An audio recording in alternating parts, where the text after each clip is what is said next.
বিজেপিত যোগদান কৰক, সকলো অপৰাধৰ অভিযোগৰ পৰা মুক্ত হওক। গুলি খোৱা মাটি মাফিয়া ৰমেন মদাহীয়ে পালে বিজেপিৰ টিকট। এইবাৰ নাৰী কেলেংকাৰী, নাৰীক অত্যাচাৰৰ অভিযোগত অভিযুক্ত গকুল বৰ্মন হল গেৰুৱা। অসমত এতিয়া দাগী অভিযুক্তৰ নিৰাপদ আশ্ৰয় শিবিৰলৈ ৰূপান্তৰ হৈছে নেকি ভাৰতীয় জনতা পাৰ্টি?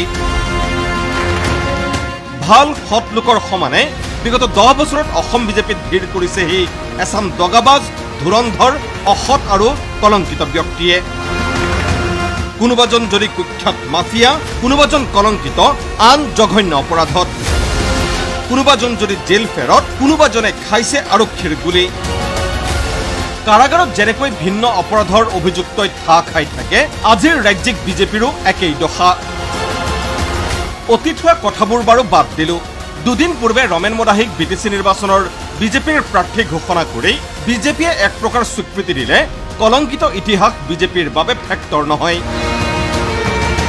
বৰ্তমান চৰকাৰৰ দিনত মাটিৰ দালালি কৰি গুৱাহাটী আৰক্ষীৰ মূৰৰ কামোৰণি হোৱা ৰমেন মদাহীক আৰক্ষীয়ে গুলিয়াবলৈ বাধ্য হৈছিল।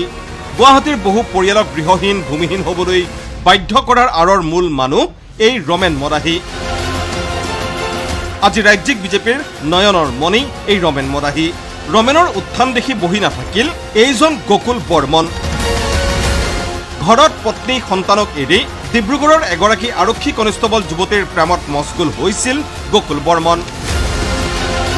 কিন্তু গকুলৰ ফোন ৰিচিভ নকৰাৰ বাবে বঙাইগাঁৱৰ পৰা ডিব্ৰুগড়লৈ গৈ যুৱতীগৰাকীক মৰিয়াই সংকটজনক অৱস্থাত চিকিৎসাধীন হ'বলগীয়া কৰিছিল এই গকুল বৰ্মনে। গকুলৰ নিৰ্যাতন ইমানেই নৃশংস আৰু জঘন্য আছিল যে যুৱতীগৰাকীৰ গুপ্তাংগ কামুৰি ছিঙি দিছিল গকুল বৰ্মনে। আঘাতপ্ৰাপ্ত কনিষ্টবলগৰাকী সন্দৰ্ভত কি কৈছিল সেই সময়ত চিকিৎসকে? তেওঁৰ এটা নহয়, গোটেই মানে গাত আঘাত আৰু চকুৰ লেফ্ট আইটোত হেমৰেজ হৈ মানে অকণমান ব্লিডিঙৰ নিচিনা আছিলে তাই। কালিৰ পৰা তাই অকণমান এম্বুলেটৰী ফেজত আছে। এম্বুলেটৰী মানে নিজে বাথৰুম যাব পাৰে। ব্ৰাইট মাৰ্কছ আছে, এই মানে এটা দুটা মাৰ্কছ থাকিব আছে। সেইটো কাৰণে তেওঁক গাইনকলজিষ্ট মেমে চালেহি। ND24ত ধাৰাবাহিকভাৱে সেই সময়ৰ KACৰ মুখ্য কাৰ্যবাহী গকুল বৰ্মনৰ কোলা অধ্যায় ফাদিল হোৱাৰ পিছত মন্ত্ৰী জয়ন্ত মল্ল বৰুৱাক বিষয়টো পৰ্যালোচনা কৰিবলৈ নিৰ্দেশ দিছিল মুখ্যমন্ত্ৰীয়ে। বহুলানি বৈঠক পৰ্যালোচনাৰ তথা কোচ ৰাজবংশী ৰাইজৰ মাজত হোৱা বিৰূপ প্ৰতিক্ৰিয়াৰ বুজ লৈ কি কৈছিল মন্ত্ৰী জয়ন্ত মল্ল বৰুৱাই?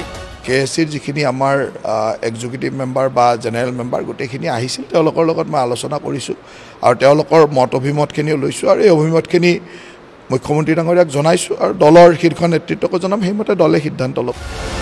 সকলো জানি বুজি অৱশেষত মুখ্যমন্ত্ৰীগৰাকীয়ে কি কৈছিল সাংবাদিকৰ আগত সেয়াও শুনক। KACৰ অধ্যক্ষ গকুল বৰ্মনে দ্বিতীয় বিবাহপাশত আবদ্ধ হৈছে, যিটো আমাৰ হাতত পৰা ৰিপৰ্ট মতে। আৰু দ্বিতীয় বিবাহপাশত আমাৰ হিন্দু মানুহ আবদ্ধ হ'ব নোৱাৰে।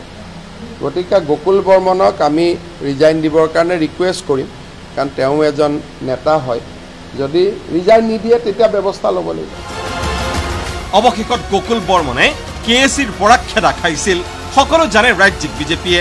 তাৰ পাছতো বৃহস্পতিবাৰে কলংকিত গকুল বৰ্মনে বাজপেয়ী ভৱনত এনেদৰেই বিজেপিৰ ৱাশ্বিং মেচিনত সোমাই গেৰুৱা হ'ল। গেৰুৱা হৈ কি কৰে জঘন্য গকুলে? নাই, সেয়া সম্পূৰ্ণ ষড়যন্ত্ৰ আছিলে আৰু গোটেই কথাবিলাক স্পষ্ট হৈ গৈছে। কাৰণে মই এটা কথা কৈছোঁ, জাতিৰ স্বাৰ্থত মই সকলো ত্যাগ কৰাৰ কাৰণে সাজু আছিলোঁ।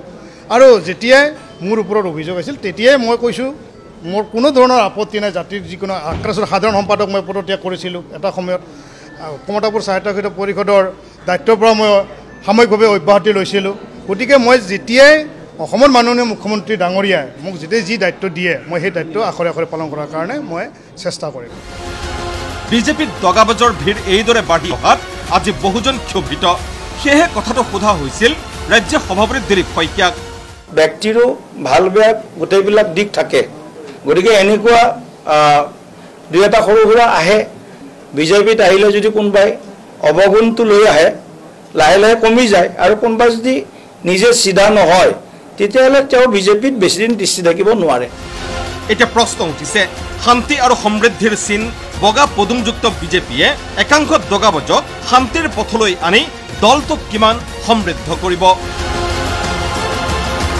এতিয়া আচলতে প্ৰশ্ন হয় যে কথাবোৰ আচলতে এনেকুৱা নেকি যে সেই গীতাৰ যি 18 নম্বৰ অধ্যায়ৰ 66 নম্বৰ শ্লোকটোত ভগৱান শ্ৰীকৃষ্ণ অৰ্জুনক কৈছিল সৰ্বধৰ্মং পৰিত্যাজ্য মাম একং শৰণং ব্ৰজ অহং তং সৰ্ব পাপেভ্যো মুক্ষয়ামি মা সুসা আচলতে সেই তেনে এটা বিশ্বাসতে বিশ্বাসী নেকি ৰাজ্যিক বিজেপি সেইটো এই মুহূৰ্তত আটাইতকৈ গুৰুত্বপূৰ্ণ প্ৰশ্ন ভিডিঅ' জাৰ্নেলিষ্ট নীলোৎপল দাসৰ সৈতে মই বিমল ভূষণ মহন্ত ND24